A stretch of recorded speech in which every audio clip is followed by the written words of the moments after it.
The Extreme Feast. Kabanata 981-1000. Ibinaba ni Ethan si Diane bago niya malaman ang nangyari. Pinalis niya ang mga taong iyon at nag-promote ng ilang iba pa. Paano malalaman ni Ethan kung sinong mga empleyado ang dinala ni Gus upang lumikha ng mga problema para sa Palmer Group sa hinaharap? Napuno ng mga katanungan ang kanyang isip. Pagkasakay nila sa sasakyan, tumingin si Diane kay Ethan na may gulat na gulat sa mukha. Gusto mong malaman kung paano ko ito ginagawa? Nakangiting tanong ni Ethan. Oo. Mukhang curious si Diane. Hindi pa siya nakakita ng sino man na maaaring gumawa ng isang bagay na tulad noon. Gusto niya talagang malaman kung paano. Sabi nga, the more you try to hide something and cover your tracks, the more doubtful it is. Mahinahong sabi ni Ethan, masyadong malinis at masyadong malinaw ang mga resume ng mga iyon bukod kay Gus, kaya sa tingin ko ay may mali tungkol dito. Sila. Then what if some of them really have nothing to do with Gus? Mabilis na tanong ni Diane. Kung gayon ito ay masyadong masama para sa kanila. Nagkibit balikat si Ethan. Minsan, kailangan mo lang ng kaunting swerte sa buhay. Natahimik si Diane. Pakiramdam niya ay may mali sa mga sinabi ni Ethan, ngunit wala siyang makitang mali sa mga ito. Mukhang laging tama ang lalaking ito. Na-brainwash ba siya? Hindi na nagdetalye pa si Ethan at pinaandar na niya ang sasakyan sa ika-8 distrito ng pagmimina. Ngayon ang araw na opisyal nilang itinatag ang unyon ng manggagawa. Hindi naman siguro magiging maayos dahil makitid ang isip ni Gus at ayaw na itong pakawalan. Natalo lang si Gus salamat kay Ethan, kaya gagawin niya ang lahat para lihim na makialam sa unyon at pigilan ang mga manggagawang ito na matagumpay na ayusin ito. Kasalukuyang nasa ika-8 mining zone. Ang ika-8 mining zone ay naging modelo na ngayon para sa lahat ng Westmore Mining Zone. Lahat ng mga mata ay nasa kanila habang ang lahat sa iba pang mga mining zone ay mabilis na sumunod sa kanilang halimbawa. Ngayon ang araw kung kailan opisyal na binuo ng 8 mining zone ang kanilang mga unyon sa paggawa. Si Henry ang namamahala, kaya hindi niya pinansin ang kanyang bahagyang nakarecover na pinsala at nagpakita. Kung hindi niya ito gagawin ng tama, mabibigo niya ang tiwala at suporta ni na Ethan at Diane. Mahigit 1,000 manggagawa ang dumalo. Tumayo si Henry mula sa pinakamataas na punto at sumigaw sa loudspeaker, "Mga kapatid, ngayon ang araw na tayo ay bumuo ng isang unyon at magtakda ng mga tuntunin na angkop sa atin. Ginagawa natin ito upang ang lahat ay magkaroon ng isang mas magandang kapaligiran sa pagtatrabaho at upang maprotektahan ang kapaligiran ng trabaho na ating karapatan. Kung gusto natin ng mas magandang buhay, kung gusto natin ng mas magandang buhay para sa ating mga pamilya at kung gusto nating magkaroon ng pagkakataon ang ating mga anak na matuto at hindi sumunod sa ating mga yapak at mauwi sa mababang trabaho tulad natin, kailangan nating magtatag ng isang unyon ito." Tandang padamdam. Panawagan niya sa mga tao, sana lahat ay makapag-move forward para sa ating mga karera. Move forward para sa ating kinabukasan. Oo. Sinusuportahan namin ang mga unyon. Salamat, Palmer Group. Salamat, CEO Palmer at Mr. Hunt. Ang mga tao sa ibaba ay nag-aapoy sa sigasig. Alam ng lahat na binigyan sila ni Ethan ng pagkakataong ito. Kung pinaghirapan nila ito ay isang malaking benepisyo para sa kanila. Ang iniisip pa lang nila ay nasa sabik na sila. Ang mga lugar ng pagmimina ay magiging patas at makatarungang mga lugar ng trabaho sa hinaharap. Isa pa, mas marami silang makukuha dito. Mabuti. Nagtaas ng kamay si Henry para pakalmayan ang mga tao, "Sandali lang po, everyone. Malapit nang dumating si Mr. Hunt at CEO Palmer. Pwede na tayong magsimula kapag narito na sila."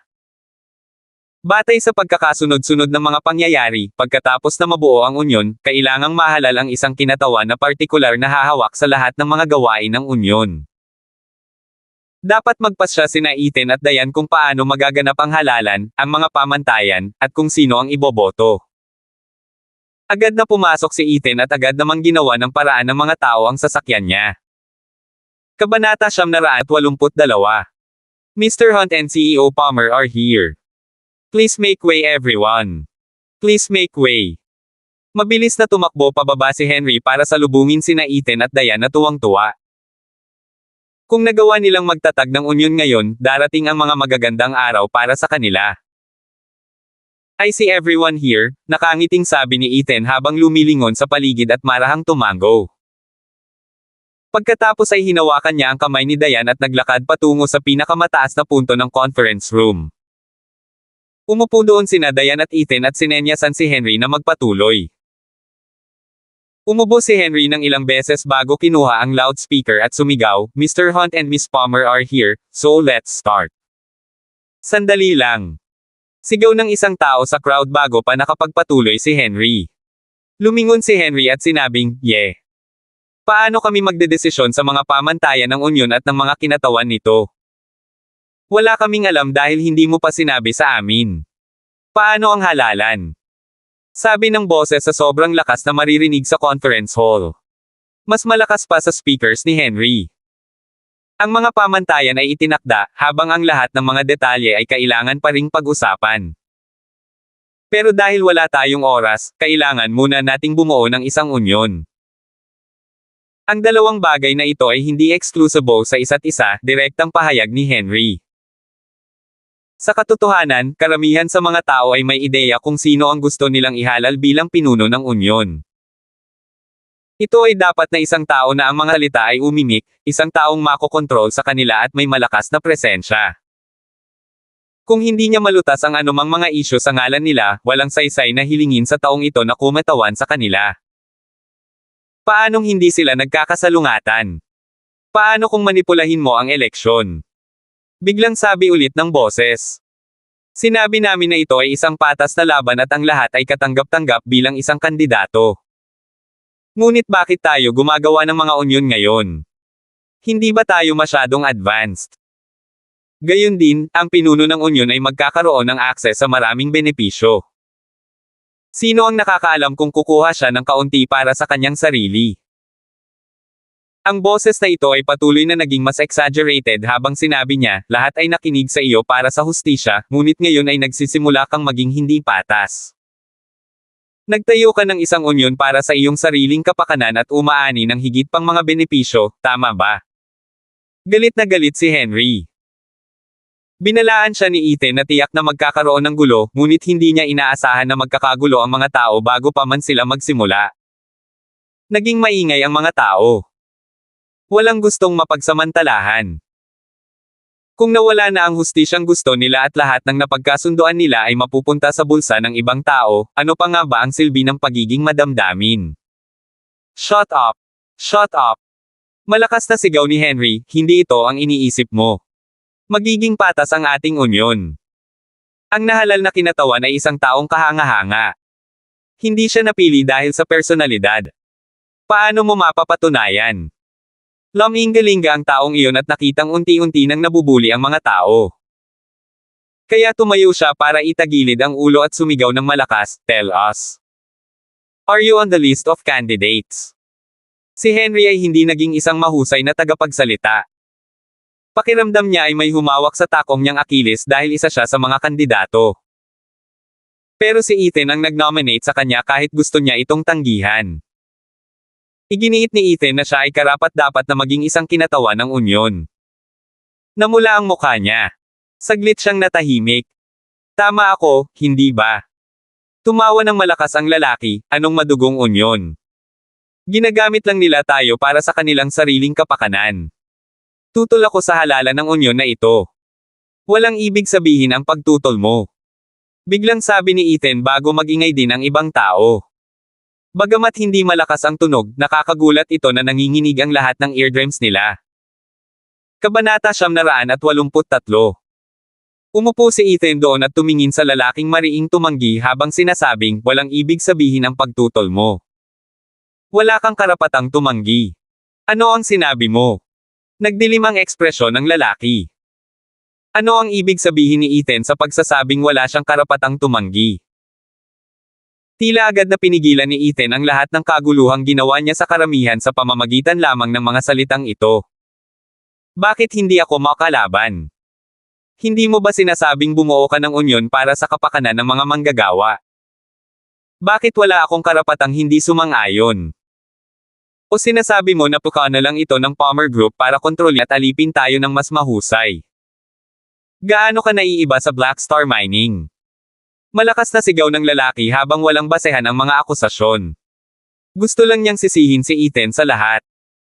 Ilang mga tao sa kanilang paligid ay maaari lamang bulungan sa bawat isa sa mababang tono. Talaga? Sabi ng iba. He chimed in with those in opposition, kung wala kang konsensya, bakit hindi tayo tumutol? Bakit kailangan itong pagpasyahan sa loob? Kung mayroon kang lakas ng loob, pagkatapos ay magsagawa ng bukas na halalan. Tama. Kung may lakas ka ng loob, then open elections. Ang pangatlong tao ay lumabas. Lalong naging masama ang ekspresyon ni Henry. Hindi niya inaasahan na may magandang maidudulot ito laban sa oposisyon. Gayun din, si Diane at Ethan ay talagang nagpasya na ito ay para sa kanilang kalamangan. At ang Palmer Group ay nagsakripisyo ng maraming kita sa proseso. Paano ngang sino man ay magiging baliw upang sumalungat? Ano? Ano ang sinusubukan mong gawin? Mariing sigaw ni Henry habang galit na nakaturo sa tatlong lalaki, sobra kayo. Nanginginig si Henry. Bahagyang bumukas ang ilan sa kanyang mga sugat at muntik na siyang mawala ng malay sa sakit. Kinawian ni Ethan ang kamay para sabihin kay Henry na huwag magalit. Tumayo siya sa pinakamataas na punto at matamang nakatingin sa tatlong lalaki. Agad silang binalot ng nakakatakot na aura. Nang tignan sila ni Ethan, naramdaman nilang biglang lumubog ang kanilang mga puso. Parang may manila sa kanila. Sa tingin mo, magkakaroon ka ba ng pagkakataon kung magkakaroon tayo ng bukas na halalan? Tumawa ng malakas si Ethan, you overestimate yourself. I told you, I'm not here to negotiate with you today. I'm just telling you. If you accept it, we'll form a union. Then kakanselahin ito kaagad. Nang marinig ito ng mga tao, agad silang nabalisa. Kung kinansela ito ni Ethan, hindi sila magiging masaya sa anumang bagay. Iyan ay isang magandang bagay sa unang lugar. Base pa lang sa narinig nila tungkol dito, alam nilang napaka-beneficial nito para sa kanila. Hindi sila mataas ang pinag-aralan ngunit hindi sila bobo. Maaari pa rin nilang ibahin ang mabuti sa masama. Tungkol naman sa posisyon ng pinuno ng unyon ng manggagawa, kinikilala silang walang kakayahang manguna sa unyon. Kahit na inalok sila ng posisyon, hindi nila ito kukunin. Hindi. Huwag. Mr. Hunt, huwag naman sana. Isinasaalang-alang namin ang lahat. Tanggap namin ang lahat. Maraming tao ang sumisigaw, lalo na ang mga taong umaasa na mapabuti ang kanilang sitwasyon at mas magandang buhay. Nag-aalalang sigaw nila para alalayan si Ethan. Nag-aalala sila na makancel si Ethan dahil sa galit niya. Ngunit nang marinig ng tatlong lalaki ang sinabi ni Ethan ay agad silang natuwa. Ang pagtiyak na hindi mangyayari ang mga unyon ang gusto nila. Bakit natin tatanggapin? Pinagsasamantalahan at niloloko lang nila tayo. Paano kung walang mga unyon? Wala kaming pakialam. If you have the guts, go ahead and cancel it. Sa tingin mo ba natatakot kami sayo? Nagpatuloy sila sa hiyawan ng malakas at hindi na hinintay na ikansela ni Ethan ang meeting. Para silang mga cute na clown na tumatalon-talon kay Ethan. Nang makita ni Ethan na marahas na pinupukaw siya ng mga ito na kanselahin ang pagsasama, naging malamig ang kanyang ekspresyon. Bigla niyang inunat ang kamay at marahang kumaway. Sa loob ng isang segundo, tumigil ang kaguluhan mula sa ibaba. Mukhang mag-a-announce siya na off na ang unyon. Kabanata 984. At si Shaw. Nang sumigaw si Ethan ng isang pangalan, ang isa sa tatlong lalaki ay nagbago ng ekspresyon at likas na tumangala. Sa Twilight Bridge, kukuha ka ng $100,000 mula sa isang tao para sirain ang pagkakatatag ng unyon. Kung magtagumpay ka, makakatanggap ka ng $50,000 na bonus, di ba? Agad namutla ang lalaking nagngangalang Ethan.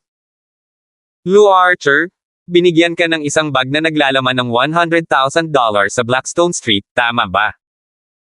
Sinabihan ka ng lalaking iyon na gumawa ka ng isang bagay para mainsulto ang mga manggagawa at tumanggi na bumuo ng unyon, tama ba? Ang lalaking nagngangalang Lou Archer ay namutla rin. Ganap na tumpak si Ethan tungkol sa kung saan nila natanggap ang pera, ang halaga ng perang kasama, at ang mga tagubili na kanilang natanggap. Paano niya malalaman? Do I need to say more about you, Chase Johnson? You work for Black Star Mining. Dapat madali kang ipadala kung saan at hanapin ka doon, di ba? Malakas na sabi ni Ethan habang nakatayo doon at tumingin sa paligid. May iba pa bang ayaw na umiral ang unyon?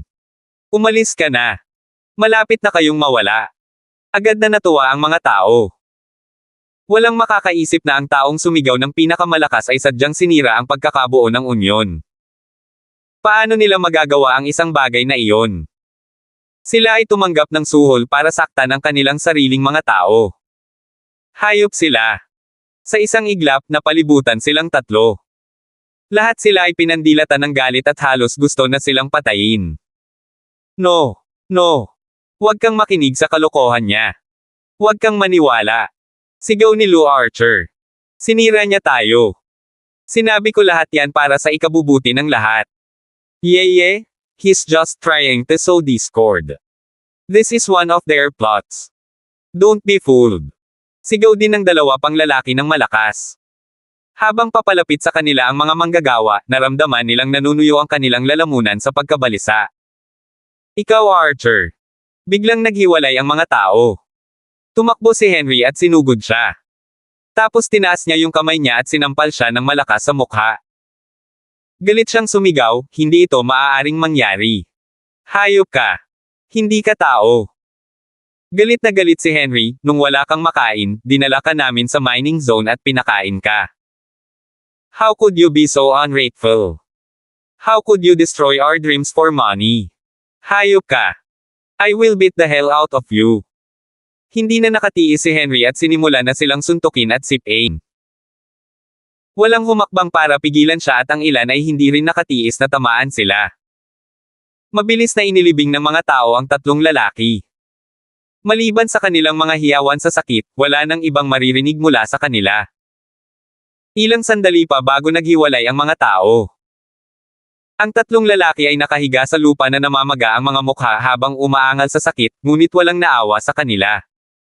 Any other objections? Mahinahong tanong ni Ethan pagkaupo niya ulit.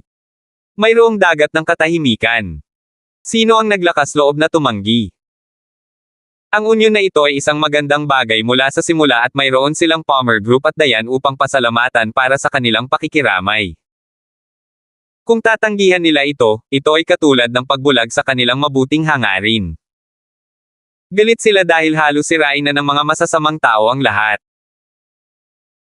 Dahil walang pagtutol, ipinapahayag ko na ang ikawalong sonang pagmimina ay bumuo ng unyon ng mga manggagawa ngayon, sabi ni Ethan, mula ngayon, ang ikawalong sonang pagmimina ay ganap ng pamamahalaan ng mga manggagawa. Pipiliin ko ang unang manggagawa. Mga kinatawan ng unyon. Pipili ka ng mga kandidatong susundan batay sa mga rekomendasyon.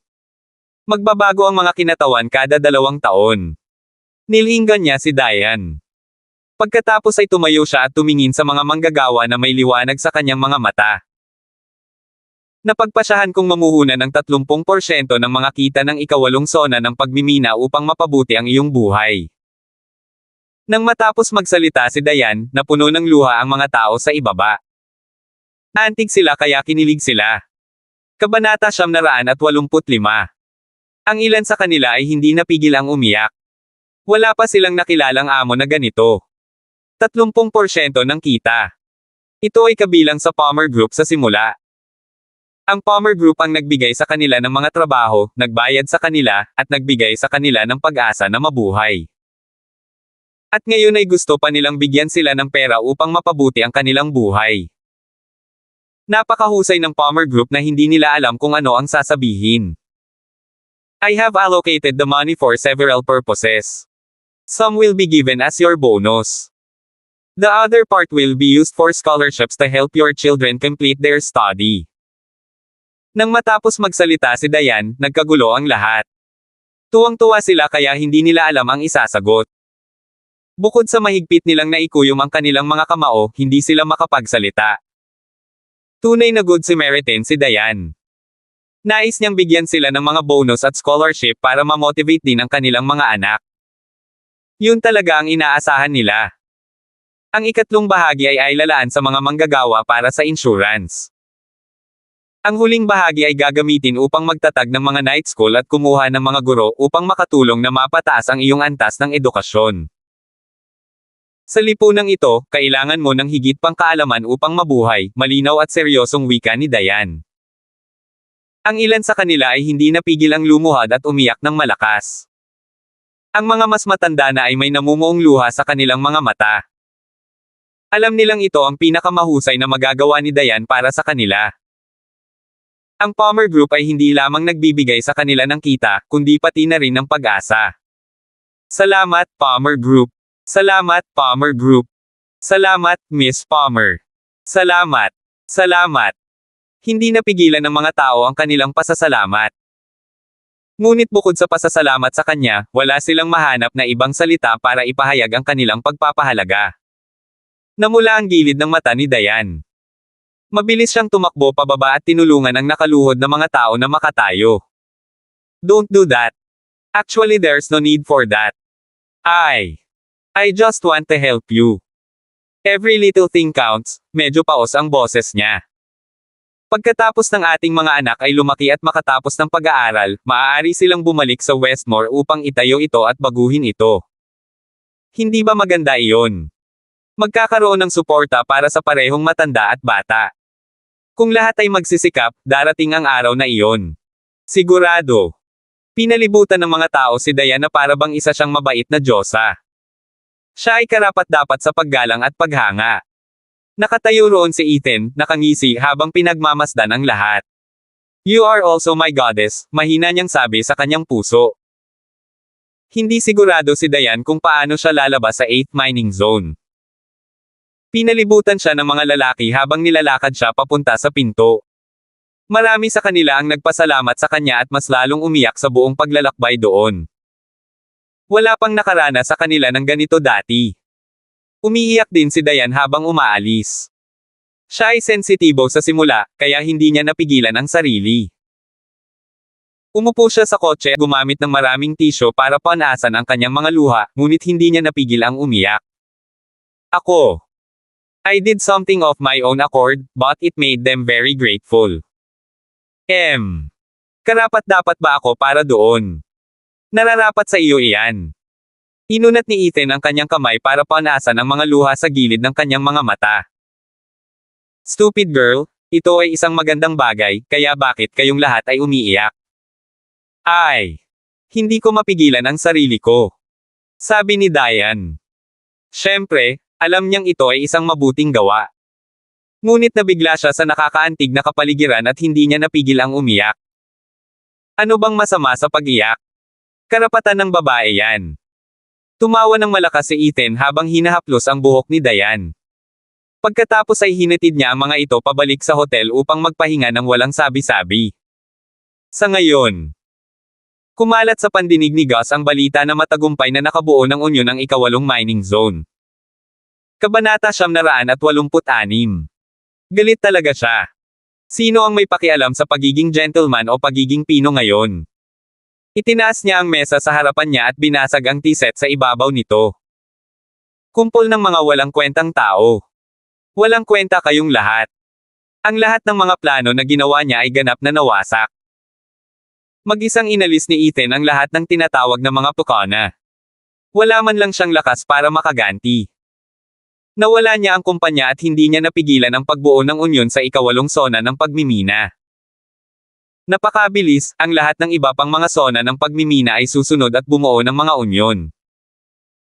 Kahit na nagawa nilang maibalik ang kumpanya, maaaring hindi madaling kontrolin ang mga mababang manggagawang iyon. Paano nila magpapatuloy ang pang-aapi sa kanila? Maaari silang mangarap. Sinisira ni Gus ang lahat ng mapapatungan niya. Halos sumabog na siya sa galit. Hindi ako naniniwala. Ang tigas talaga nitong si Ethan. Nagnganga ang ngipin ni Gus at napabuntong hininga. Kung magpapatuloy ito, wala na siyang magagawa pa. Ang industriya ng pagmimina ni Westmore ay maaaring mawala sa kanyang pagkakahawak. Ang Palmer Group ay napakahusay dito. Matagal bago niya natahimik ang sarili. Kung hindi siya mapakali ngayon, mas lalo siyang nahihirapan. Ang karaniwang paraan ay maaaring talagang hindi epektibo pagdating sa mga tao tulad ng Palmer Group at Ethan. Inangat niya ang ulo niya at bahagyang sumimangot. Pagkatapos ay kinuha niya ang kanyang cellphone para i-dial ang numero ni George. Ngunit pagkatapos ng ilang beses na pagtawag, walang sumasagot. Damn, bakit hindi ko siya makontak? Nababaliw na si Gus sa pagkabalisa. Para siyang leon na walang ngipin na hindi makapaghintay na harapin ang Palmer Group at si Ethan. Ngunit wala siyang nagawa kundi ang ihakbang ang kanyang mga paa sa galit. Sa ngayon, nakakuha si George ng isang pribadong silid sa isang tea house. Nang makita niya ang kanyang cellphone na nakapatong sa mesa ng ilang beses na tumatalbog dahil sa vibrations ay hindi niya ito sinagot. Sa halip, ibinaba niya ang tawag at hindi pinansin. Umalangaw-ngaw ang bango ng tsaa sa buong silid, ngunit hindi umiinom ng tsaa si George. Pinaikit niya ang kanyang mga mata at sa halip ay tumingin sa lalaking nasa harapan niya, pilit na pinipilit na huwag masyadong kabahan. Mr. Daggett, nasabi ko na sa iyo ang tungkol sa mga kondisyon natin. Masasabi mo na hindi kami humihingi ng sobra, ani George. Kung ikukumpara sa halaga ng bagay na iyon, wala talaga.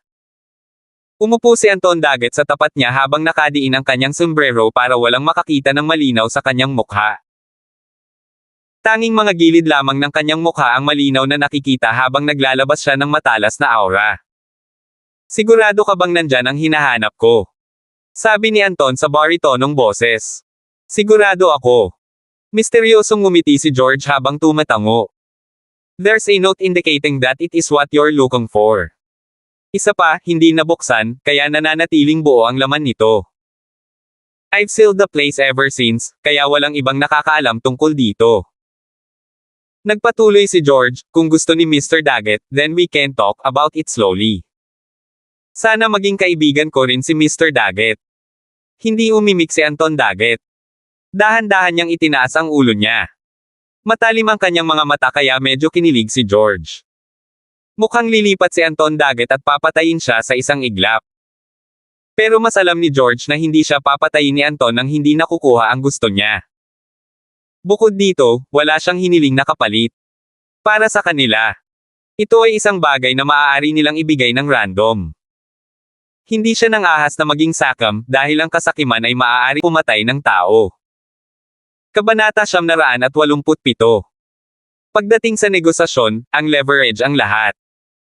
Kung ang isang tao ay may kung ano ang nais ng kabilang partido, maaari niyang pangunahan ang talakayan.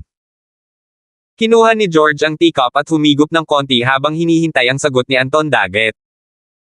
Ikaw lang ba ang nakakaalam niyan? Sabi ni Anton pagkaraan ng mahabang panahon. Napakalalim ng kanyang hindi maarak na mga mata na maaaring sumipsip ng mga tao. Ako lang, diretsyong sabi ni George, bukod sa akin, walang ibang nakakaalam tungkol dito. Isa pa, kung matutulungan ko si Mr. Daggett na mahanap ito, sigurado akong matutulungan kitang mahanap ang iba. Ano sa palagay mo? Gusto niyang makipag-deal sa kanya hindi lang ngayon kundi sa mahabang panahon. Okay. May magkokontak sa'yo bukas. Tumayo si Anthony. Kailangan pa niyang mag-report dahil ito ay isang napakahalagang bagay at hindi siya ang nagdesisyon, but if you dare lie to me. Hindi na niya kailangang tapusin ang kanyang pangungusap para maintindihan ni George ang ibig niyang sabihin. Hindi siya ang uri ng taong maaaring pukawin ni George. Kung hindi, ay demanda ni George ang langit at hihingi ng higit pa. Don't worry, Mr. Daggett. You know me. I'm sure this will be a pleasant collaboration, sabi ni George, tumayo at ngumiti ng malumanay. Hindi na nagsalita pa si Anton at agad na umalis habang si George naman ay umupo para uminom ng masarap na tsaa. Tapos na, sabi ni George na may kasiyahang tawa. Sa paglipas ng mga taon sa industriya ng pagmimina, ang mga kita ay hindi kasing dami ng iba na iniaalok ngayon. Na-curious din siya sa item na iyon. Ano ang napaka-espesyal tungkol dito na handa silang magbayad ng ganoon kataas na presyo para masiguro ito? Hindi tanga si George. Alam niyang mahihirapan siya sa pagkakaroon ng ganoon. Dahil malinaw na hindi niya ito kayang kontrolin, kontento na siyang ipagpalit ito sa isang bagay na gusto niya. Ang mga taong sakim ay bihirang mabuhay ng matagal. Ngunit ang mga nasisiyahan ay nananatiling masaya sa mahabang panahon. Inilabas ni George ang kanyang cellphone at nakitang may mahigit 10 missed calls. Kamusta? Tawag ni George kay Gus, bakit ka ba nag-aalala? Katatapos ko lang. Gumagana ba? Halatang nag-aalala si Gus. Nang marinig niya ang sinabi ni George ay agad na tumaas ang kanyang kalooban. Pumayag ba sila? Hindi, wala pa sila. Mukhang determinado si George, pero sigurado akong papayag sila. Good. Bumalik ka. May importante akong sasabihin sa'yo. Binaba ni George ang tawag. Pagkatapos ay inubos niya ang tsaa sa kanyang tasa sa mga lagok bago naghagis ng isang balumbon ng pera at umalis. Sa ngayon, inilagay ni Tom Foster ang lahat ng resulta ng kanyang pagsisiyasat sa harap ni Ethan sa hotel. Nakuha mo ba ito kay Zed? Oo. Pagkatapos pagsamahin ang lahat ng impormasyon mula sa long group, dumating siya sa ganitong conclusion, sabi ni Tom Foster habang may pag-iisip na tumango, malamang na nasa Westmore ang isang pahina ng boxing technique manual. Bahagyang kumislap ang mga mata ni Ethan.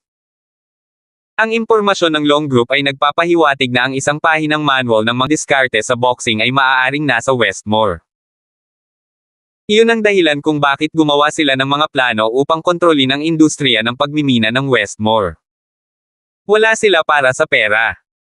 Ginagawa nila ito upang kontrolin ang lahat ng impormasyon dito. May iba pa bang clue? Tanong ni Ethan. Hindi, wala. Hanggang sa masasabi ni Zed. It's too hidden, and someone caught the information so all we have are partial records. It's been hard enough to confirm that it's at Westmore. Umiling si Tom Foster. Ang katotohanang nakarating si Zed hanggang dito ay tanda kung gaano siya katangi-tangi. Ngunit hindi yun sapat upang matukoy ang aktwal na lokasyon nito. Sure. That's fine. It's pretty good that we have all this information.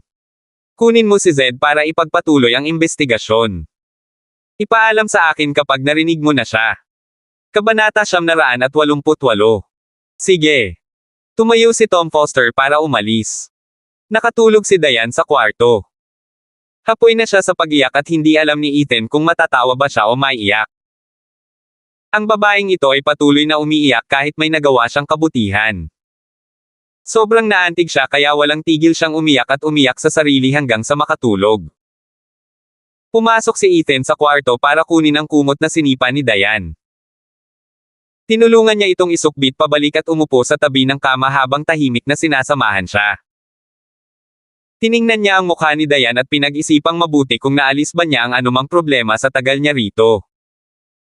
Ang usapin ng Hidden Sect, The Venerable One, at ang Extreme Fist Technique Manual ay talagang parehong bagay. Pero dahil sa napakaraming tao at insidenteng nasangkot, naging masalimuot na usapin. Ang deck ay na-reshuffle sa Hilaga. Ang kanyang kamahalan ay nagpatakbo ng mga bagay sa Hilaga sa loob ng napakaraming taon na nakahanap siya ng isang pahina ng manual ng pamamaraan ng kamao na ipinasa sa pamilya ng Hunt at isa pang pahina na nasa Duncan. Ngunit sa huli, si Thomas ay gumawa ng mga pagsasaayos 15 taon na ang nakalilipas para sa pahina na kailangang ibigay sa kanya ng pamilya Hunt, isang batang lalaki na pinaalis sa kanyang pamilya at isang taong walang pakialam. Bakit hindi dumating ang kanyang kamahalan upang agawin ito sa kanya? Dahil sa kakayahan niya, kaya niyang kunin sa akin ang boxing technique manual. Pero bakit hindi niya ginawa?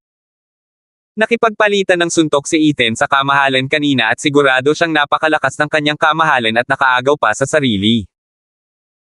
Ngunit dahil hindi sila lumaban hanggang kamatayan, hindi sigurado si Ethan kung gaano talaga kalakas ang kanyang kamahalan. Ngunit ang kanyang kamahalan ay hindi kailanman lalaban sa kanya hanggang kamatayan sa isang pahina lamang. Ngunit hindi yun ang maaaring maging pangunahing dahilan kung bakit hindi siya inatake ng kanyang kamahalan. Ang kanyang kamahalan ay isang taong handang gawin ang lahat para makuha ang kanyang nais.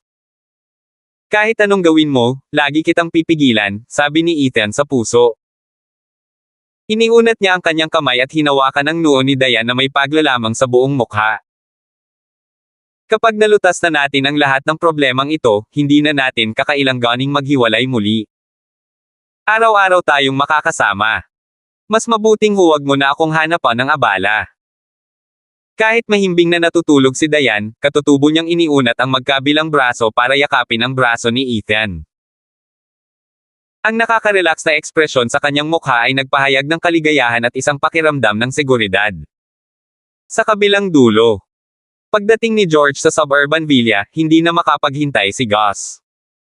Bilisan mong sabihin sa akin ang sinabi niya. Paano mo malalaman na papayag sila?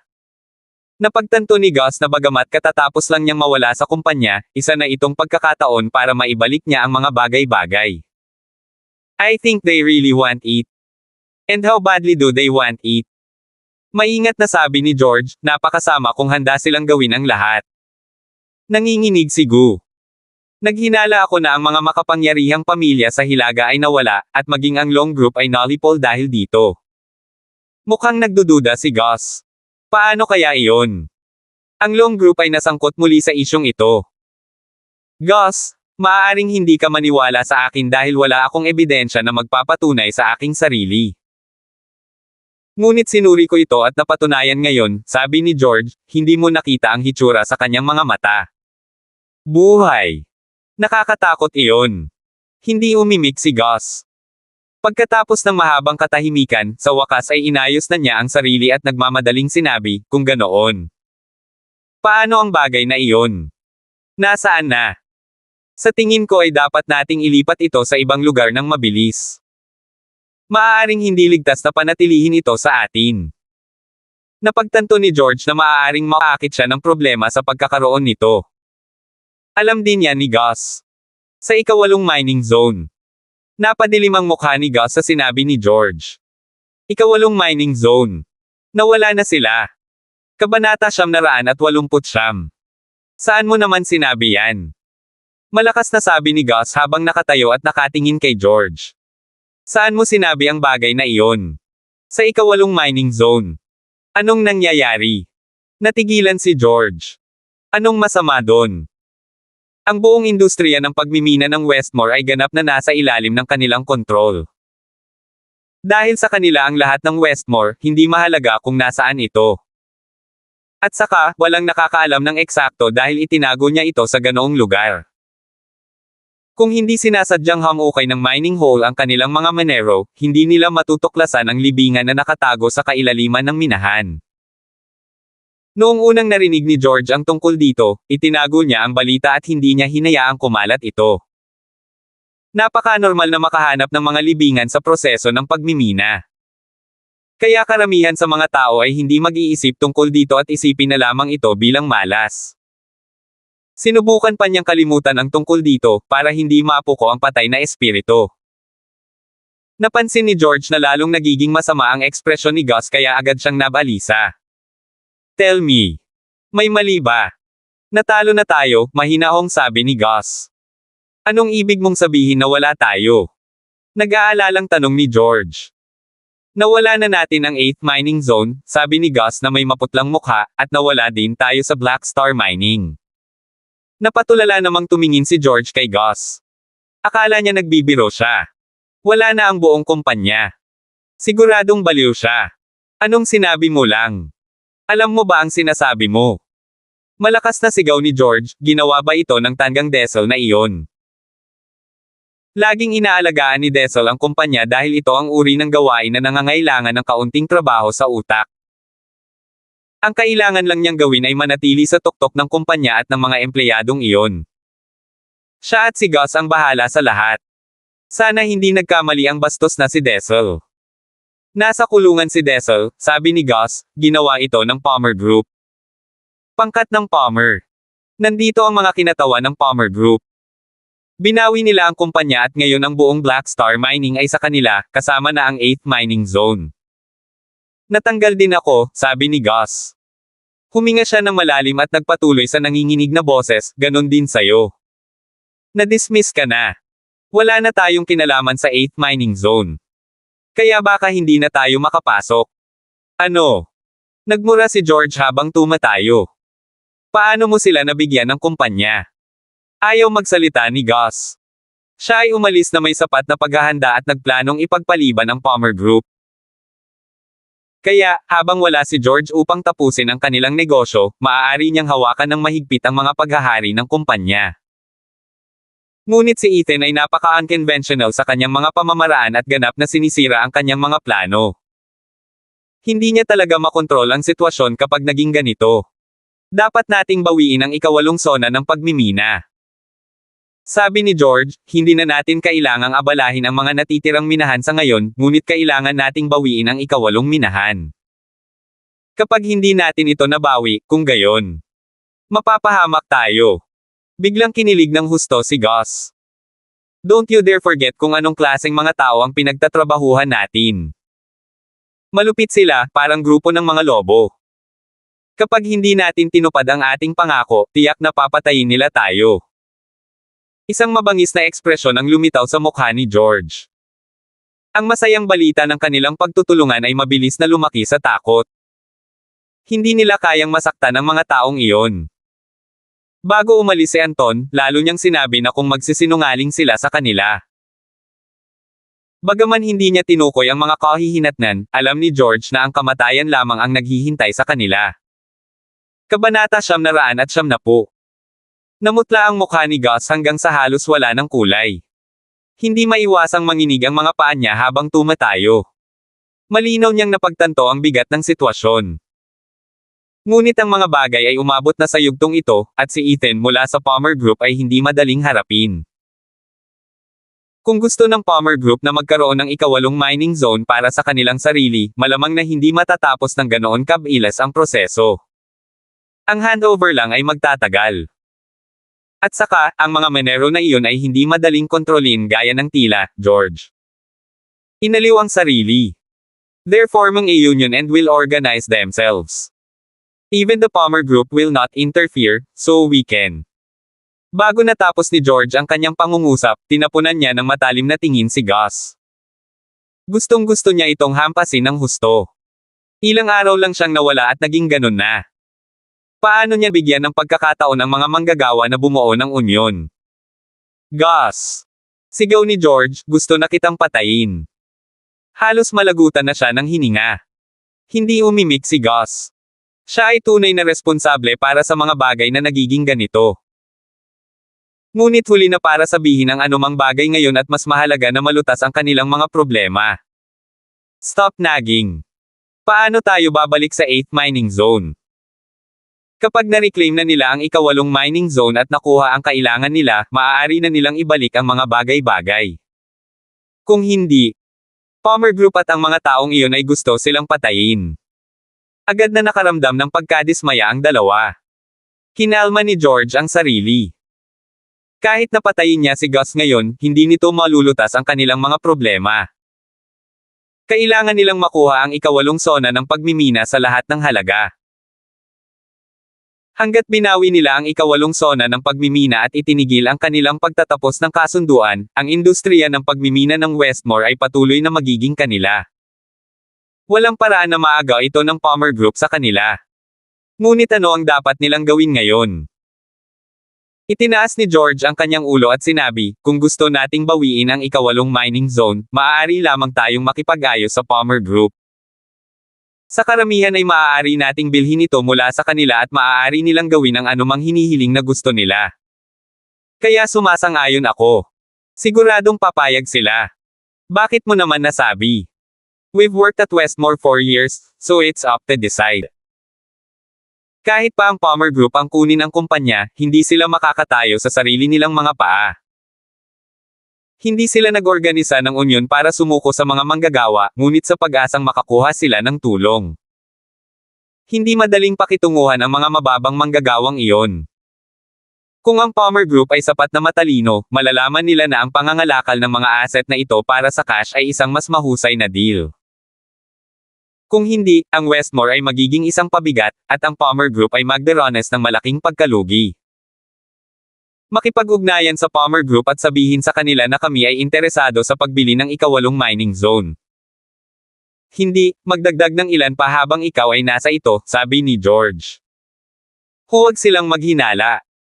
Ipagpalagay nila na sanay lang tayong magtrabaho sa trade at hindi natin kayang iwan ito. Tumanggaw si Gus, alam ko na ang gagawin. Ngunit papayag ba ang Palmer Group? Si Ethan. Nakaramdam ng kahanga-hanga para sa kanya. Hindi niya masubukang unawain ito gamit ang isang maayos na linya ng pag-iisip. Kung malalaman ni Ethan kung ano ang sinusubukan nilang gawin, magiging mas komplikado ang mga bagay para sa kanila. We only have one day. May ipapadala bukas si Mr. Daggett. Kung hindi na natin siya maibabalik noon. Napatingin si George kay Gus at tumawa ng mapait. Pagkatapos ay makakahanap ka ng isang lugar upang magpakamatay. Hindi na siya nagsalita sa puntong iyon dahil alam ni Gus ang dapat gawin. Namutla ang mukha ni Gus. Agad niyang tinawagan si Dan nang hindi nag-aksaya ng oras. Sa ngayon, tumunog ang telepono ni Diane na gumising sa kanyang panaginip. Napamulat siya ng mata. Pagkatapos ay tumingin siya sa kanyang cellphone at kinuha iyon. Pero agad itong pinatay ni Ethan. Huwag mo na lang pansinin. Pagod ka, kaya magpahinga ka ng mabuti ngayong gabi at bukas na tayo mag-usap. Kabanata 971. Pinatay ni Ethan ang phone at inihagis sa sofa. Tumingin si Diane sa kanya, pero paano kung may importanteng tawag? Wala nang mas mahalaga pa kaysa sa pagpapahinga mo, sabi ni Ethan habang tinatakpan siya sa ilalim ng kumot, be good and sleep. Sige. Kinagat ni Diane ang labi at natawa sa loob. Hinawakan niya ang kamay ni Ethan para hilahin siya sa ilalim ng kumot at mahinang sinabi, sleep with me. Nang tumingin si Ethan sa kanya ay namula si Diane. Pero hindi niya binitawan ang kamay niya at kinaladkad siya sa ilalim ng kumot. Sa kabilang dulo, natigilan si Gus. Binaba niya talaga ang telepono. Tinatawagan niya si Diane, pero binabaan siya nito. Anong ibig sabihin nito? Nakaramdam ng kaunting pag-aalala si Gus kaya naman agad siyang tumawag ulit. Sa pagkakataong ito, tumunog ang kanyang telepono, at halos lumubog ang kanyang puso. Masama ang kutob niya dito. Alam na ba ito ng Palmer Group? Nag-aalalang sabi ni Gus habang namumutla ang mukha. Hindi pwede yon. Umiling si George. Tanging si George at ilang Manero lamang ang nakakaalam tungkol sa sitwasyon sa ikawalong sona ng pagmimina. Para sa mga Manero, natulasan lang nila ang mga libingan habang nagmimina at iyon ay isang bagay na madalas mangyari. Higit pa rito, itinuring itong danger zone dahil maaaring gumuho ang daanan anumang oras. Kaya, kahit alam nila ang tungkol dito, hindi sila maglalakas loob na pumasok. Hindi man lang nila namamalayan na may nakakamangha pala dito. Ang mga kinatawa ng Palmer Group ay bago sa Westmore, kaya malamang na hindi nila alam ang isyong ito. Hindi niya pinulot. Pinatay niya. Ngayon ay pinatay niya ang kanyang telepono, sabi ni Gus. Siguro sinadya niya tayong bigyan ng babala sa ginawa natin sa kanya noon. Sa tingin ko, hindi alam ni George kung sinusubukan niyang aliwin si Gus o ang sarili niya. Kailangan natin silang hanapin bukas ng umaga at bilhin sa kanila ang ikawalong mining zone kahit anong mangyari. Kung hindi, mapapahamak tayo. Hindi ngayon ang oras para makipaglaban sa Palmer Group. Isa lamang itong mining zone para sa Palmer Group at isang bagay na maaari nilang samantalahin. Ngunit para kay George at Gus, ito ay ganap na naiiba. Ito ay isang bagay na makapagpapanatili sa kanila ng buhay. Tumanggo lang si Gus. Hindi niya inaasahan na magiging ganito ang mga pangyayari. Siya ay nakatayo sa harap ng Palmer Group ng mayabang noon, ngunit ngayon ay kailangan niyang magpakumbaba at magmakaawa para sa pagbabalik ng ikawalong sona ng pagmimina. Sila ay nagkaroon ng isang magaspang na gabi. Si Gus at George ay hindi makatulog. Noong una, sila ay nasa sabik, ngunit ngayon sila ay napuno ng pagkabalisa sa kanilang mga puso. Ilang araw na lang, darating na ang mga tauhan ni Anton para dito. Kung hindi nila ito maibigay, ang kanilang kamatayan ay natatakan. Hindi sila bibigyan ni Anton ng pagkakataong magpaliwanag. Sa sandaling kumilos siya, kukunin niya ang kanilang mga buhay. Ito ay isang mahirap na gabi, okay. Laking gulat ni Ethan sa mga pagbabago ni Diane kaya ayaw na niyang matulog. Asawa, ilang anak ba tayo? Hinaplos ni Ethan ang kanyang malambot na balat gamit ang kanyang mga daliri. Sabi ni nanay, dapat daw kahit papaano ay isang lalaki at isang babae. Ang lalaki ay dapat kamukha ko, at ang babae ay dapat maging katulad ko rin. Dapat kamukha ko ang babae. Hindi makagalaw si Dayan. Habang humihikab siya ay humihina ang boses niya at tinatimad niyang sinabi, kung gayon mas mamahalin mo siya. Nakatulog ulit siya habang nagsasalita. Ni hindi niya magawang itaas ang kanyang mga braso. Miss, susubukan ba natin ulit? Hinawakan ni Ethan si Dayan at marahang niyugyog. Pero hindi siya pinansin ni Dayan at nakatulog ulit sa sobrang bilis kaya napatawa siya. Pagkatapos ay marahan niya itong hinayla sa kanyang mga bisig at natulog ulit. Kabanata 992. Natulog silang dalawa hanggang alas 10 ng umaga bago dahan-daang iminulat ang kanilang mga mata. Ang araw ay sumisikat sa mga kurtina at mas nagiging masigla ang mga ito. Hinayla ni Ethan si Dayan palabas ng kama para maligo at magpalit ng damit bago lumabas ng kwarto. Matagal nang naghihintay sa labas ang staff ng hotel. Mr. Hunt, Miss Palmer, may dalawang lalaki na naghihintay sa labas para makita kayong dalawa. May urgent daw silang pag-uusapan sa inyo. I didn't dare disturb you, kaya pinahintay ko sila sa labas. May naghahanap sa atin. Nagulat si Dayan. Kailan sila darating? 3 hours ago, sabi ng staff ng hotel sabay buntong hininga. Nandito na sila simula madaling araw at parang napaka-urgent.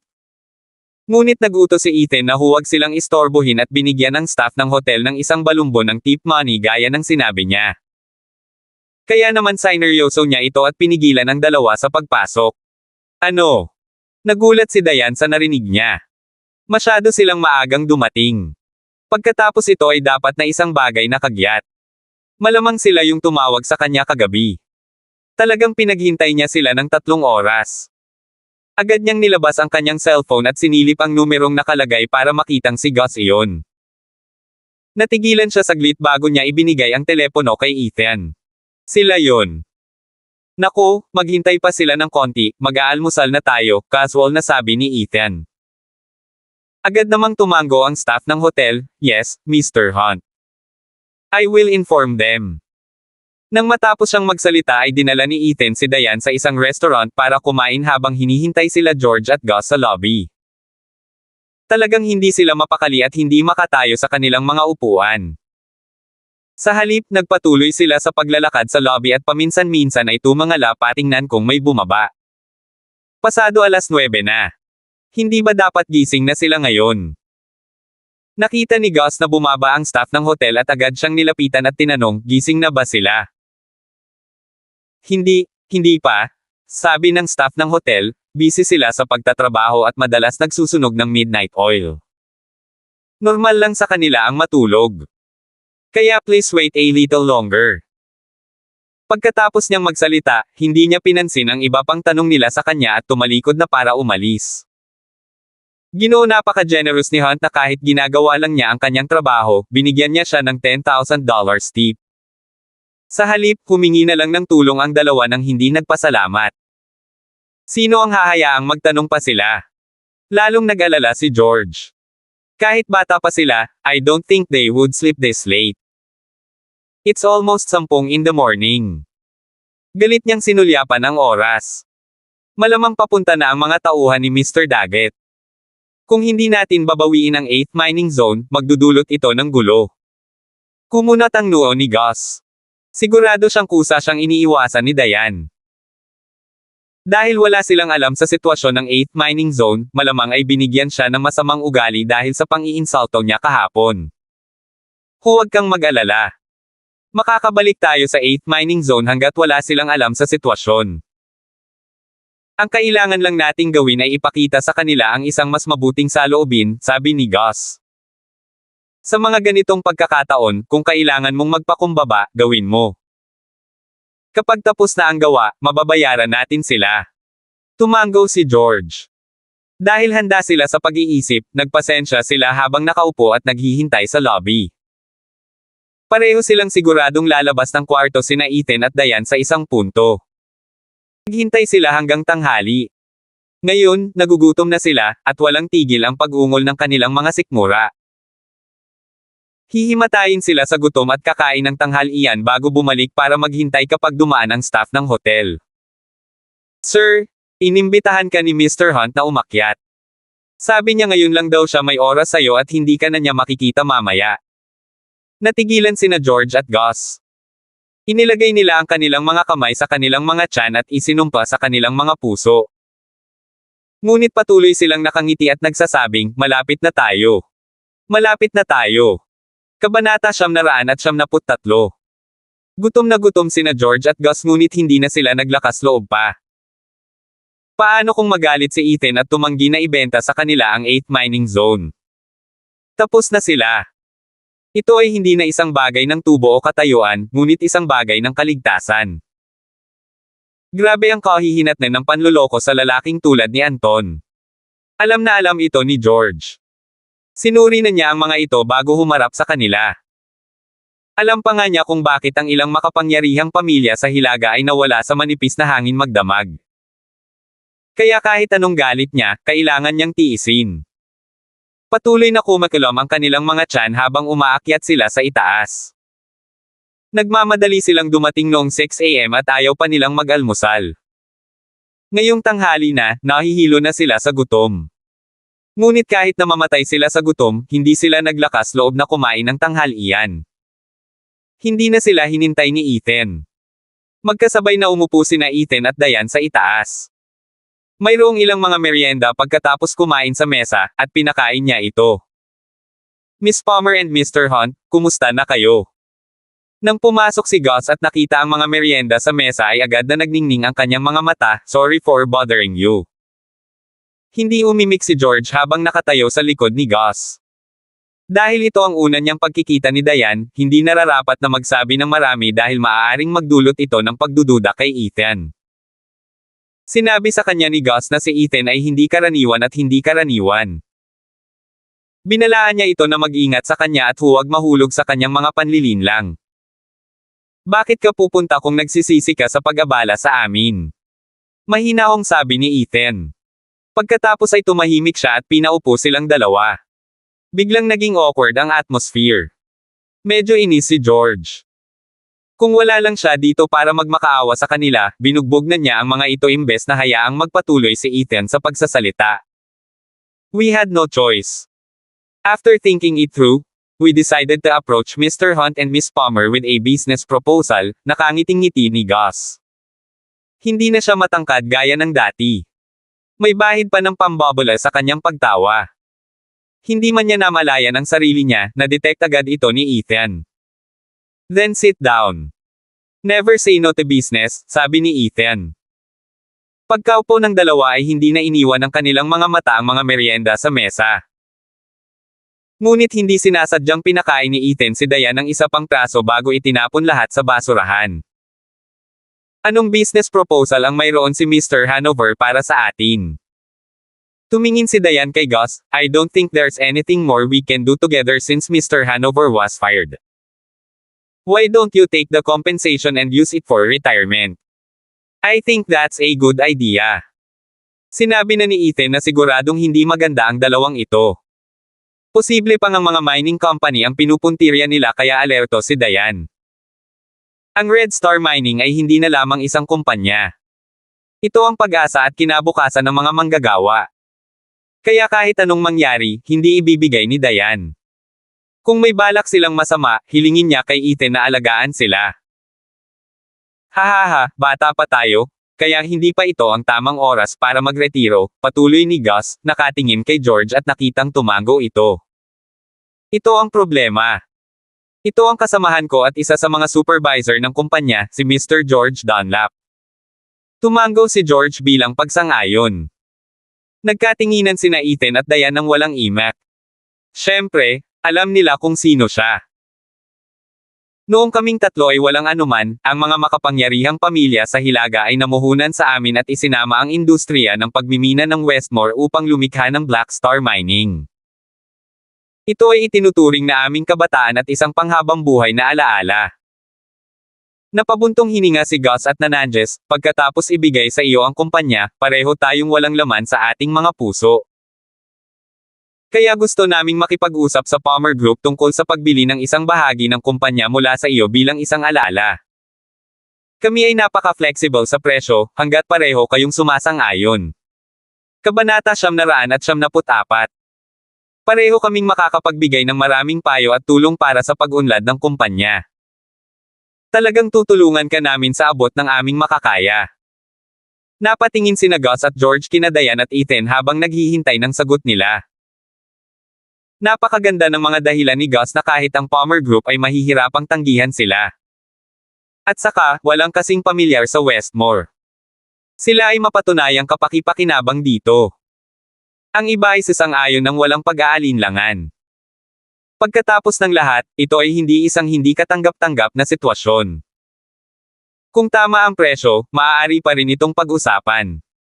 Pero umiling agad si Ethan, hindi namin ibebenta. Bakit hindi? Nag-aalalang tanong ni Gus at George. Walang partikular na dahilan. Ayoko lang ibenta, sabi ni Ethan, bumili lang ng negosyo ang Palmer Group. Hindi namin ibebenta kahit wala kaming pera at gutom. Tsaka, itong mining zone ay kumikita pa rin. Ibebenta mo ba ito kung ikaw ay kami? Kami. Nag-aalala si Gus ngunit hindi alam ang sasabihin. Mr. Hunt, sabi ni George na may madilim na ekspresyon sa mukha. I'm sure you're aware na hindi madali kung gustong lunukin ng Palmer Group ang napakaraming mining zone ng sabay-sabay. Gusto naming tulungan ang Palmer Group na gumaan ang karga, kaya bakit hindi makipagkaibigan dito? No thanks, patuloy ni Ethan, hindi iyon gagana. I never thought about being friends with the two of you, and the feeling is mutual, right? If you want some of the assets as souvenirs, that's your problem. Ngumiti siya ng makahulugan at sinabing, walang ganoong obligasyon ang Palmer Group, naniniwala ako. Namula ang mukha ni Gus. Agad na tumayo si George at sinabing may madilim na ekspresyon sa kanyang mukha, ikaw. Hindi ka ba sumobra, Mr. Dunlap? Nang makita niya ang reaksyon ni George, nanatiling kalmado si Ethan, aren't you here for business? We just started, and your eyes are red. Ibig bang sabihin nito ay may tinatago kayong espesyal na impormasyon sa amin? Agad na hinailan ni Gus si George pabalik sa upuan. I'm sorry, Mr. Dunlap has a bad temper and is usually blunt. He just don't want to lose this memento. Sana maintindihan mo, mabilis na pag-ayos ni Gus. Paano ito, Miss Palmer at Mr. Manghuli? Bakit hindi mo sabihin sa amin ang iyong kalagayan para mapag-usapan pa natin ito? Ayaw natin ng marami, 2 o 3 mining zone lang. Presyo, hindi kami magtatawa. Nag-aalala sila na hindi ito papayagan ni Ethan. Ngunit mula sa tunog nito ngayon, nais ni Ethan na ay blackmail sila para sa isang malaking halaga ng pera. Isa siyang taksil na tao. Nang makita niyang sabik na silang makuha ito, gusto niyang hilingin pa sa kanila. Hindi nila akalain na magiging ganito ang Palmer Group. Nagkatinginan sina Ethan at Diane. Nanatili siyang tahimik dahil sigurado siyang alam ni Ethan ang nangyayari. Oh, Mr. Hanover is starting to sound more sincere now, mahinahon niyang sabi. Bukas ang Palmer Group para tulungan kang matupad ang iyong mga pangarap. Dahil hindi naman ako nagkukulang sa pera, wala akong pakialam kung magkano ang inaalok mo. Hindi ako interesado sa maliit mong halaga. Pero sa lahat ng iyon, ang mining zone, isa lang ang ibebenta namin. Nang marinig ito ni Gus at George ay mas lalo pang sumama ang mga mukha nila. Sa halip na makaramdam ng labis na pasasalamat na ang Palmer Group ay handang magbenta sa kanila ng isang mining zone, bigla nilang napagtanto na sinusubok sila ni Ethan. Matapos magtrabaho ng napakaraming taon, hindi sila tanga. Kung sinabi nilang gusto nila ang 8th mining zone, ito ay kasing ganda ng pagsasabi kay Ethan na ito ay espesyal. Ang tusong tao. Masyado siyang tuso. Kabanata 975. Nagkatinginan sina Gus at George na may galit sa kanilang mga mata, ngunit natatakot silang ipakita ito. Baka hindi sapat ang isa dahil 2 tayo, awkward na sabi ni Gus. Mr. Hunt, ano sa palagay mo ang pagsuko sa 2 mining zone? Maaari tayong makipag-ayos ng magandang presyo. Pagkatapos ay dumating tayo sa dulo ng ating talakayan. Agad namang tumayo si Ethan at hinawakan ang kamay ni Diane para umalis ng walang pag-aalinlangan, na para bang inaasahan na nila ang kahilingang ito. Mr. Hunt! Mr. Hunt! Nagmamadaling sigaw ni Gus habang tumatayo. Pwede ba tayong mag-usap ng kaunti? Hindi sila pinansin ni Ethan at naglakad na palayo ng hindi lumilingon. Ikinumpas niya ang kanyang kamay para ipahiwatig na iyon ang kanyang kondisyon, kaya bahala na sina Gus at George kung kunin o iwan. Nang makita niyang aalis na sina Ethan at Diane, hindi na nakapagpigil si George. Nagiging malaking bull sila. Nagmura siya. Sino sa palagay nila? Kapag kinuha ko ang bagay na iyon at ipinagpalit sa mga mapagkukunan, ang Palmer Group ay magiging walang halaga sa akin. Tatapakan ko sila hanggang sa mamatay. Sa sobrang galit niya ay gusto niyang umakyat at suntukin si Ethan. Isa lang ang gusto nilang ibenta. Naisip ba ni Ethan na sila ay maliliit na bata na bago sa trabaho at madaling malinlang? Ang gusto lang nila ay ang ika-8 mining zone habang ang iba ay smokescreen lamang. Ayaw niyang malaman ng sino man na napaka-espesyal ng 8th mining zone. Ngunit malinaw na sinusubukan ni Ethan na pilitin silang sabihin sa kanya kung aling mga mining zone ang pinakamahalaga. Iniisip ba talaga ni Ethan na bobo sila? Kalmado. Sigaw ni Gus. Kung nakipag-away siya kay Ethan, maaari nilang kalimutan ang tungkol sa pagbabalik sa ika-8 mining zone. Ang pinakamahalagang bagay ngayon ay bawiin ang ika-8 mining zone. Hindi mahalaga kung magkano ang gastos, dahil sa huli ay maibabalik nila ang lahat. Hindi na nagtagal ang dalawa dahil hindi nagbago ang isip ni Ethan. Kailangan nilang humanap ng paraan para pilitin si Ethan na ibenta sa kanila ang ika-8 mining zone. Kailan kaya andito si Anton at ang iba? Si Gus ang pinaka nag-aalala tungkol dito ngayon. Wala lang ang Palmer Group dahil nandito lang sila for business. Kahit medyo may kakayahan si Ethan, paano niya may kukumpara si Anton? Ang lupit talaga ng mga yon. May dugo sila sa kamay at naglakas loob na pumatay. Kapag nakipagnegosyo sa kanila, para itong naglalakad ng mahigpit na lubid at napakadelikado. Kaya pagkatapos ng ilang talakayan, nagpasya silang huwag magtakda ng mga kondisyon na masyadong mataas kung hindi sila mabubuhay upang tamasahin ang mga ito. Ngunit kung hindi nila makuha ang ipinangakong bagay, ito ay katulad ng pagsisinungaling kay Anton at tiyak na mamamatay sila dahil dito. Maaabot sila bukas sa pinakahuli, kaya wala tayong masyadong oras. Kailangan nating bawiin ang ika-8 mining zone. Lalong nanlamig ang mukha ni George, kung hindi uobra. Biglang sumilay sa kanyang mga mata ang killing intent. Naintindihan naman agad ni Gus ang ibig niyang sabihin. Sigurado ka ba? Isa lang ang gusto ni Anton. Pero hindi mahalaga kung sino man ang may hawak nito. Nagbago ang ekspresyon ni George, mababago natin ang diskarte natin at gamitin ang kamay ni Anton para sirain ang Palmer Group. At least mabawi natin ang resources ni Westmore. Naintindihan naman agad ni Gus ang ibig niyang sabihin. Hindi siya makapaniwala na hindi siya sapat na matalino para isipin ito.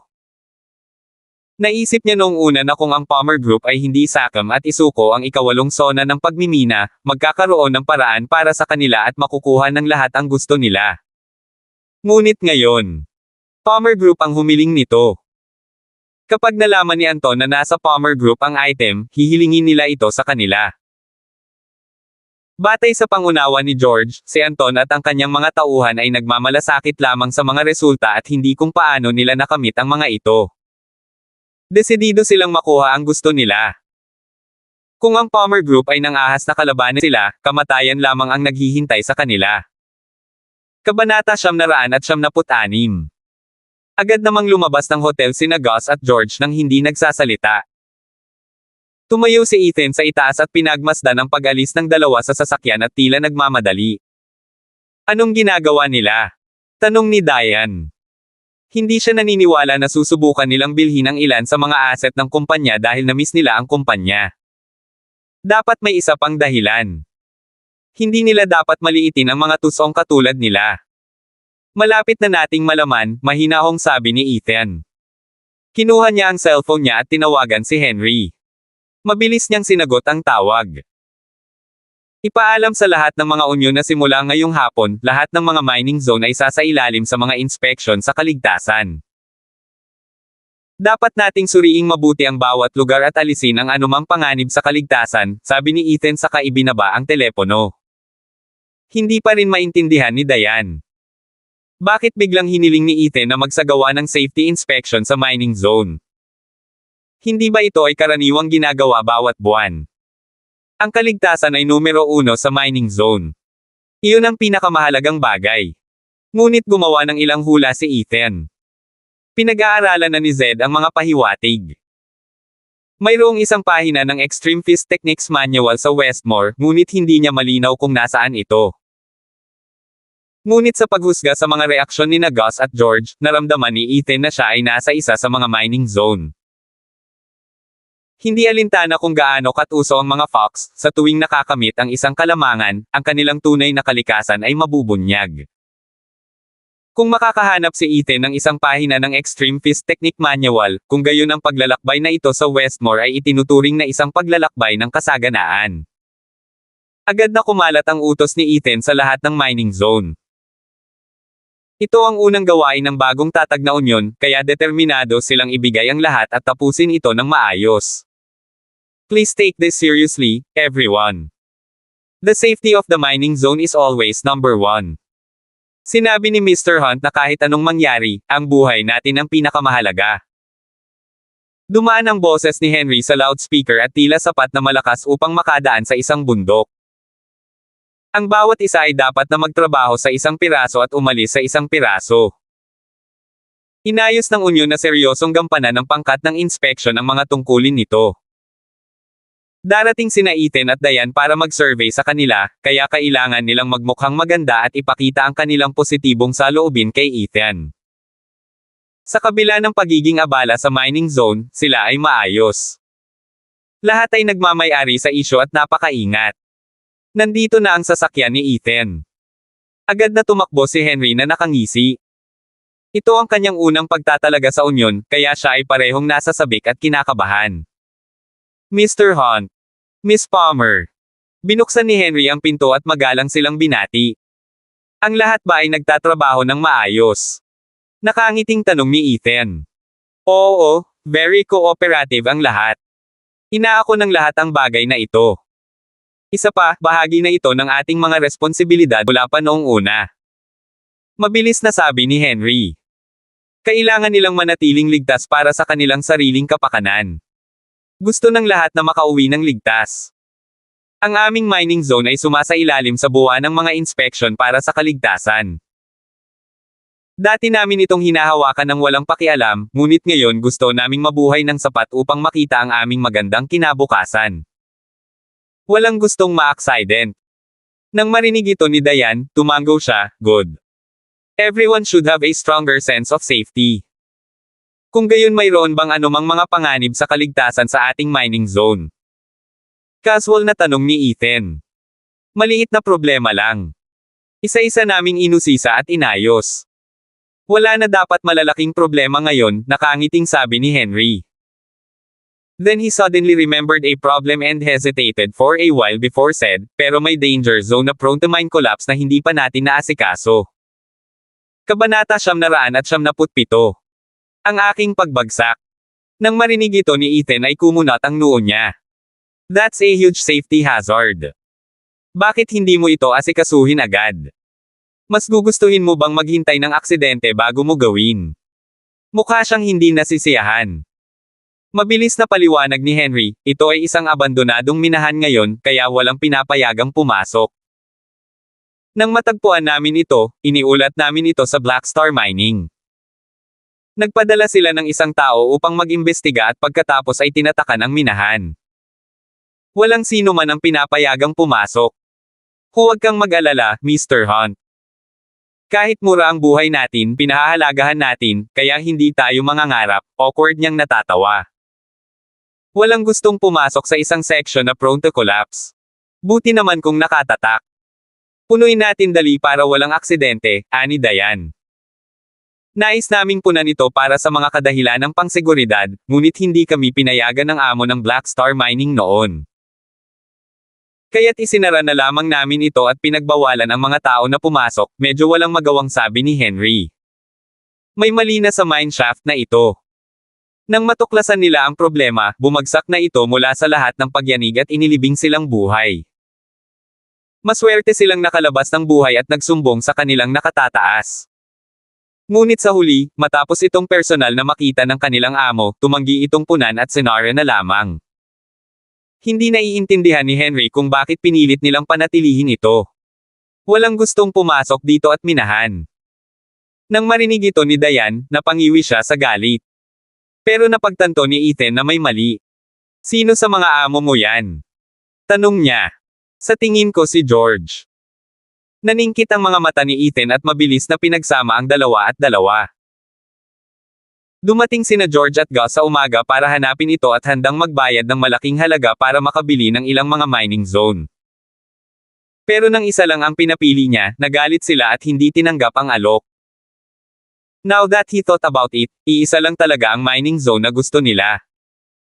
Ang natitira ay pawang smokescreen para malito ang iba. Ayaw lang nilang may makaalam ng tunay nilang intensyon. Inangat ni Ethan ang ulo para tingnan ang signboard ng 8th mining zone at ngumiti. Henry, maaari mo bang ikalat ang balita na nakakita kami ng isang mineshaft na madaling gumuho sa ika-8 zona ng pagmimina, at naghahanda kaming punan ito. Pupunuin natin. Ako na ang mag-aayos. Umiling si Ethan, there's no need to actually do it now. Just put it out there and spread the word.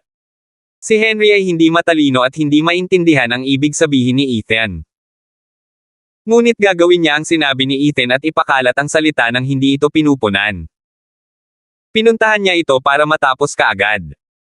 Ang mga salita ni Ethan ay parang isang royal decree. Let's go and have a look. Mukha namang walang pakialam si Ethan at walang pakialam. Kapag lumabas na ang balita, hihintayin na niyang mag-react si George. Kung maaari silang patuloy na manatiling kalmado sa oras na iyon, kung gayon sila ay mas mahusay kaysa sa inaakala niya. Sinamahan ni Ethan si Diane na tumingin sa paligid. Mayroong maliwanag na pulang mga slogan sa marketing sa lahat ng dako upang paalalahanan ang mga minero na maging mapagbantay tungkol sa kaligtasan. Ang mga profesional na pangkat ng inspection ay nagsusuri sa lahat ng dako para sa mga panganib sa kaligtasan at inaayos ang mga ito kapag nakita nila ang mga ito. Tinitiyak nito ang isang ligtas na kapaligiran sa pagtatrabaho. Tuwang-tuwa si Diane sa resulta. Hello, Miss Palmer. Hello, Mr. Hunt. Binati ng mga trabahador sina Ethan at Diane na may ngiti sa kanilang mga labi saan man sila magpunta. Para sa kanila, napaka-generous na tao nina Diane at Ethan. Hello, hello. Stay safe? Nakangiting sabi ni Diane. Nang makita niya ang mga ito, natuwa siya. Siya ay masaya para sa kanila at sa kanyang sarili. Wala siyang masyadong ginawa, ngunit sapat na iyon para makatulong sa napakaraming tao at maaring makapagbago pa ng kanilang buhay. Nakakamangha talaga ito. Kabanata 978. Nakakaadik ang paggawa ng mabuti, pang-aasar ni Ethan. Natatakot ako na wala nang babalikan para sa iyo. Paano yan? I will only work within my means, sabi ni Diane, I don't want you to work too hard. Tumingin siya kay Ethan, ngayong tapos na tayo dito, babalik tayo agad. Marami pa tayong dapat tapusin sa kumpanya. Ang kumpanyang ito ng pagmimina sa Westmore ay hindi lamang ang kumpanya na kinuha ng Palmer Group mula sa Long Group. Masyadong maraming trabaho ang naghihintay sa kanila. Gayon din, para umunlad ang Palmer Group sa isang malaking kumpanyang kasangkot sa lahat ng uri ng negosyo, kailangan nilang magsikap ng higit pa. Kaya handa nang bumalik si Diane. There's no rush. Since we have to deal with matters here, we have to deal with them properly. Otherwise, mag-aalala ka pa rin sa lugar na ito pagkatapos nating umalis. Hindi naman nagmamadali si Ethan. Ang dalawang tusong fox na iyon ay hindi pa nagpapakita ng kanilang tunay na kulay, kaya paano siya nagmamadaling umalis.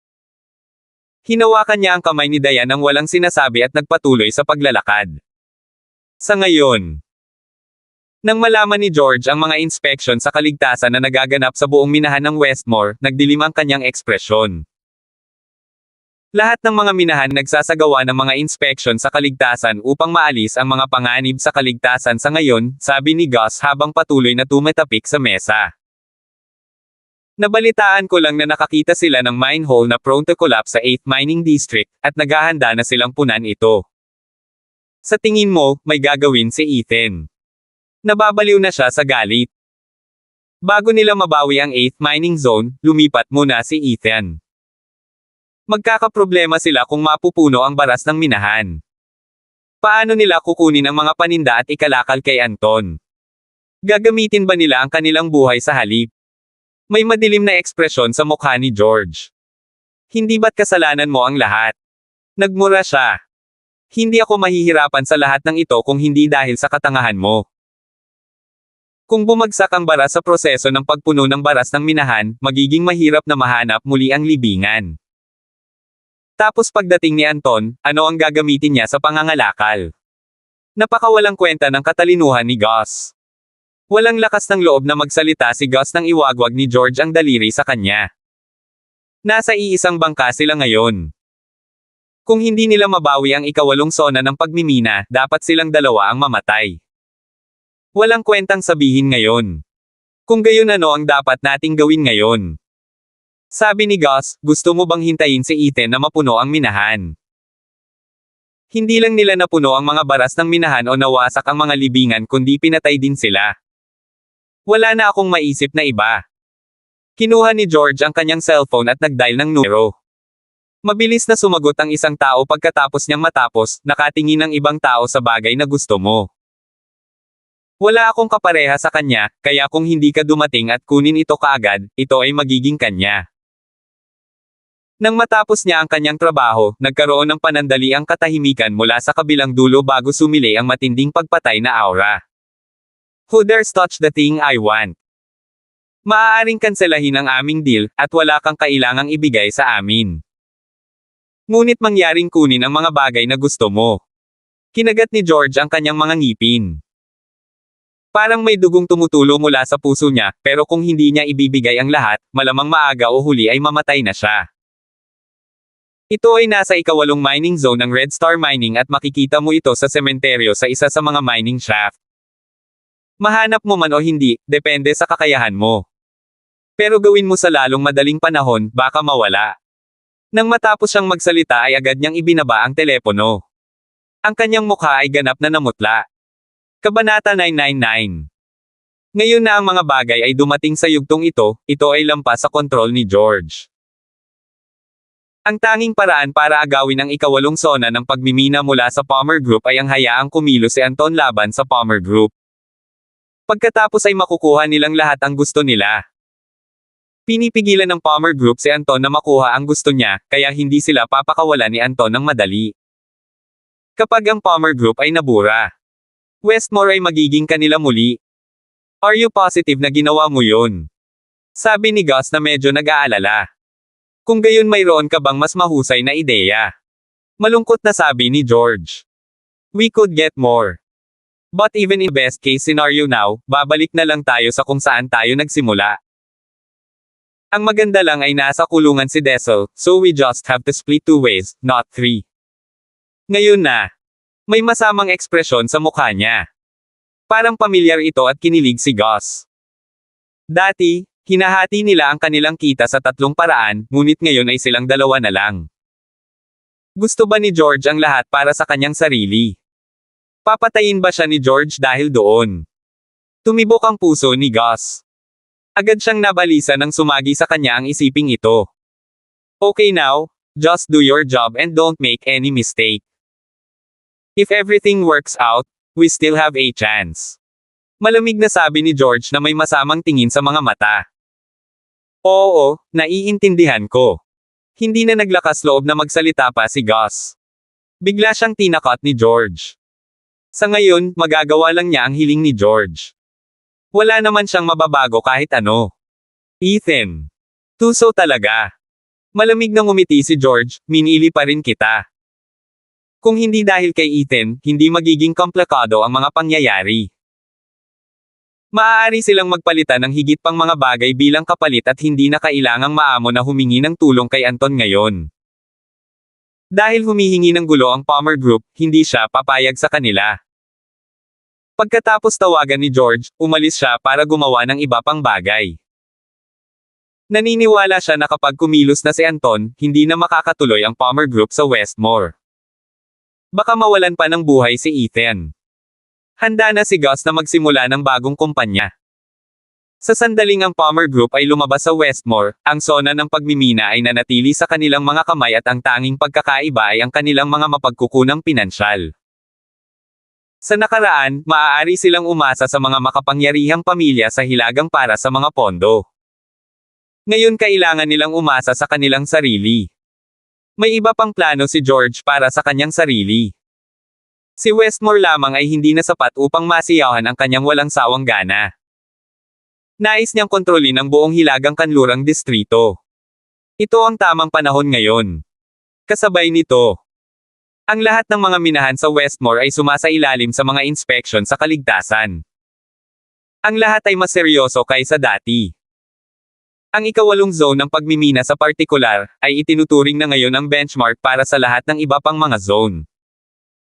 Mula sa sandaling ito ay bumuo ng isang unyon ng manggagawa, ito ang naging simula ng lahat. Lahat ng ginawa ng ikawalong zonang pagmimina, sinundan ng ibang mga zona. Ginaya ng lahat ang estilo ng pag-unlad at pamamahala ng ikawalong zona ng pagmimina. Bilang unang kinatawan ng unyon, napakatalino ni Henry at ibinigay niya ang lahat. Iyon ay dahil napagtanto niya na ang ikawalong mining zone ay hindi na isang mining zone na gumagana lamang para sa tubo. Iyan ay isang bagay na mas espesyal. Hindi siya nagsumikap para lang sa mining zone na ito. Iyan ay para sa buong industriya ng pagmimina ng Westmore. Ginawa niya ito para sa kanyang mga katrabaho, sa lungsod, at sa kanilang pag-unlad sa hinaharap. Dahil binigyan siya ng pagkakataon ni Ethan, pinahahalagahan niya ito sa kanyang buhay. Gusto niyang suklian ang kabaitan ni Ethan at Diane. Sa ikawalong mining zone. Sa harap ng isang mining shaft na madaling gumuho. Pinaalis na ni Henry ang mga manggagawa. Walang nangahas na lumapit sakaling bumagsak ito sa ilalim ng kanilang mga paa dahil sa siksikan.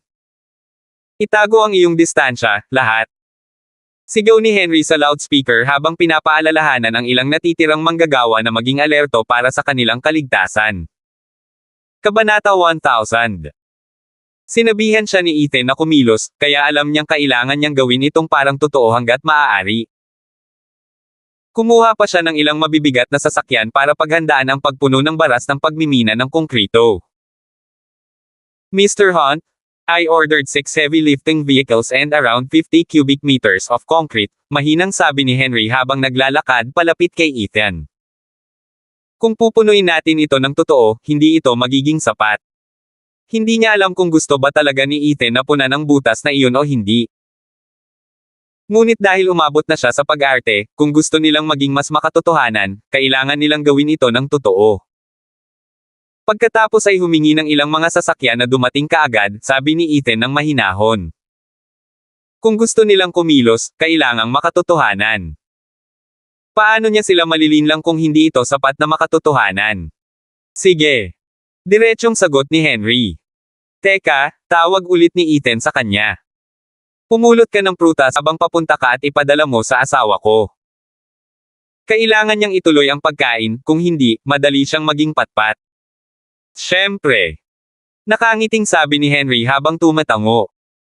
May iba pa ba sa mundong ito na higit na layaw sa kanyang asawa kaysa kay Ethan? Baka wala na. Ilang mabibigat na sasakyang pangtransportasyon ang mabagal na nagmamaneho at ang mga panginginig ng boses mula sa mga truck ay yumanig sa buong lugar. Ibinaba ng isang malaking truck ng semento ang tubo nito at unti-unting gumagalaw patungo sa baras ng minahan. Ilipat, lahat. Sigaw ni Henry. Medyo masakit ang lalamunan niya. Mukhang ginagawa talaga ni Ethan ngayon. Dumadagandong ang tunog ng pag-ikot ng semento. Tinutukan nito ang baras ng minahan at pupunuin na sana ito ng semento ng biglang. Ang makina ng truck ng semento ay biglang huminto sa isang kalabog. Itinaas ni Ethan ang ulo at pinaikit ang mga mata. Stop! Stop right now! Dumating si George na may dalang stick. Natanggal na niya ang baterya ng truck at may malamig na ekspresyon sa mukha. May kasama siyang ilang dosenang lalaki sa likod habang pinangungunahan sila ng isang lalaking nakamaskara. Ibinaba ng lalaking nakamaskara ang kanyang sombrero para walang makakita ng malinaw sa kanyang mukha. Tumigil ka na. Sigaw ni George sabay turo sa mga trabahador. Kung may magpapatuloy sa pagpupuno, doon kita ililibing. Lumingalinga siya sa paligid bago bumaling ang mga mata niya kay Ethan. Pagkatapos ay malamig niyang tinanong, Mr. Hunt, alam kong nag-aalala ka sa mga manggagawa. Pero kailangan bang punan ang mining pit na ito? Why bother? Mr. Dunlap, anong ibig mong sabihin? Sabi ni Ethan, this is my business and nothing to do with you, right? This mining shaft is at risk of collapsing, so I have to fill it. If an accident happen, will you responsible? Tumawa si George, oo, kaya kung managot dyan. Kung bibigyan mo ako ng 8th mining zone, then you don't have to worry about it in the future, okay? Pinagmasdan niya ang unti-unting pagdilim ng ekspresyon ni Ethan bago siya nagngingit at sinabing, Ethan. Let me tell you. This 8th mining zone is no longer yours. Akin na ang buong industriya ng pagmimina sa Westmore. Pwedeng mangarap ang Palmer Group. Nang matapos si George sa kanyang trabaho, lumapit siya sa lalaking nakamaskara. Bahagya siyang yumuko at magalang na sinabi, Mr. Daggett, nasa mining pit na ito. May kailangan ka lang ibaba. Sinadya niyang sumulyap kay Ethan. Walang makakapigil dito kay Mr. Daggett. Sa loob. Paano ako makakarating? Nasa likod ng maskara ang mga mata ni Anton, ngunit nakakatakot ang mga ito. Napatitig siya sa mining shaft nang hindi man lang tumitingin kay Ethan.